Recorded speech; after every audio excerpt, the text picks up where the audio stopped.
I'm going to talk about a person who became the representative of compassion in its highest sense among human beings. This person is Prophet Muhammad, peace and blessings be upon him, who showed his compassion through his behaviors in a perfect sense. As he said, he was sent as a mercy to all worlds by Allah. He had only one purpose in life: allow every human being to know God. His primary mission was to show each person the way to the happiness in both worlds, this world and the hereafter.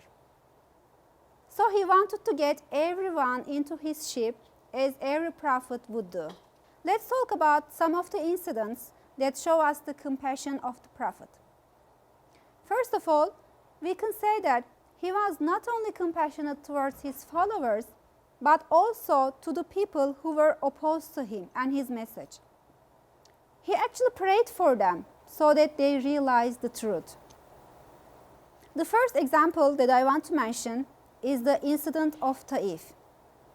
When the Prophet's uncle Abu Talib passed away in Mecca, the Prophet was left without protection. So he went to Taif to seek refuge there and also to convey the message of Islam. However, people in Taif were not welcoming. They ridiculed and mocked him, and none of them accepted his message. They even threw stones at his body and chased him for about 2 miles. Eventually, the Prophet was wounded and his body was bloodied. Finally, he rested under a tree and prayed there to God. And of course, he was so sad, and psychologically it was the most painful incident in his life, as he told to his wife Aisha later on, because the people of Taif and their treatment had upset him very much. While he was praying to God, an angel descended and said, "Allah knows what they did to you, O Muhammad. Would you so wish, I will crush the whole nation of Taif, who plotted against you and hurt you that much, between these 2 great mountains." And the Prophet answered, "No, I never want that. I hope that Allah raises believing people from their descendants who worship none but Allah." The Prophet did not want the people of Taif destroyed, because human life was important for him. First, maybe he wanted to give them a second chance, and second, he believed their grandchildren might accept Islam later on. So he didn't act out of anger or revenge. Then the angel was surprised by his response and said, "How benevolent and compassionate you truly are. You are just as your Lord described you." Another similar incident happened during the Battle of Uhud, where he lost his tooth and where his lips and cheek were injured. During the battle, when his companions saw his face bleeding, some of them asked him to invoke God's wrath upon them, who put him through such grief. But he did not incline to their requests. He said, "I was sent not to curse the people, but to call them to mercy." Moreover, he asked Allah to forgive them, because they do not know. So he asked forgiveness for the people who didn't even have mercy on him. Another thing is that in the same battle, he lost 70 Muslims, including Hamza, his beloved uncle, who was also a Muslim.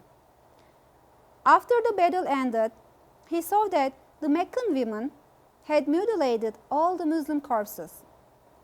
Obviously, this was so painful for the Prophet to see. 5 years later, the person who killed Prophet's uncle came to the presence of the Prophet and asked forgiveness because he was regretful, and he said that he accepted Islam. This person was called Wahshi, and the Prophet forgave him and welcomed him to the religion. He didn't tell him that because you killed my beloved uncle, you deserve death, or you deserve this or that punishment. He just said that if you stay around me or keep close to me, I might remember my uncle and his mutilated body, so I may not show complete compassion towards you because of that. suggested that if Wahshi would stay away from his eyes for a while, it would be better for both of them. Actually, Wahshi was hired by a Meccan woman who was called Hind, the wife of Abu Sufyan, to kill Hamza. After the battle, Hind took Hamza's heart out and beat it with the feelings of anger and revenge. This woman also went to the Prophet and asked forgiveness 5 years later. And the Prophet forgave her immediately without asking anything. He also forgave many leaders of the polytheists who fought against him, such as Abu Sufyan and Ikrimah, the son of Abu Jahl, without giving them any punishment. They were all free, with no punishment, no retaliation. Moreover, he honored them among their people. He tried not to offend them after their conversion to Islam, because they were the leaders of Mecca. If he was not that generous and forgiving, he wouldn't reach to the hearts of the people and they wouldn't accept Islam. He forgave all the people of Mecca when he entered the city at the end. He did not allow his companions to touch or hurt them, even though they were so angry at the Meccans for they expelled them from their homeland. However, he didn't punish them, even though he had the opportunity to do this. So his compassionate personality is maybe one of the reasons for getting many followers within a very short period of time. Allah says to his messenger in the Quran that it is God's mercy that you were tolerant and merciful with people around you. Had you been harsh and hard-hearted, they would not be around you. They would surely have gone away from you. The Prophet's opponents realized his good treatment towards themselves when he returned to Mecca. At the end, all of his enemies surrendered to his message willingly. What made him successful is that he did not retaliate. He was just in his affairs and he practiced what he preached. He did not repel evil with evil. Rather, he removed evil by being a good example himself. He had a mission and he tried to accomplish it as best as possible without losing one single person.